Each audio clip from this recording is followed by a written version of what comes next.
वर्ध्यात एक भीषण अपघातात अख्खे कुटुंब संपले आहे।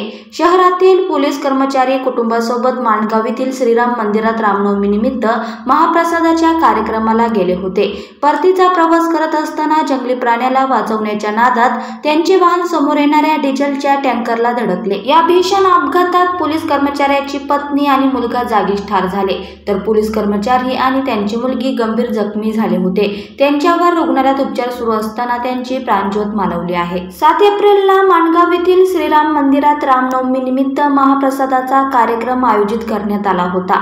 त्यानिमित्त प्रशांत वैद्य कुटुंबासोबत 4 चाकी वाहनाने माणगाव येथे गेले होते। महाप्रसादाचा कार्यक्रम आटोपल्यानंतर परतीचा प्रवास करत असताना रस्त्याच्या मधोमध त्यांच्या कारसमोर एक जंगली प्राणी समोर आला। या प्राण्याला वाचवण्याच्या प्रयत्नात वैद्य यांची कार समोरून येणाऱ्या डिझेलच्या टँकरला धडकली। या भीषण अपघातात वैद्य यांची पत्नी प्रियांका आणि त्यांचा मुलगा श्रेयस जागीच ठार झाले, तर प्रशांत वैद्य आणि त्यांची मुलगी माई हे दोघे गंभीर जखमी झाले होते।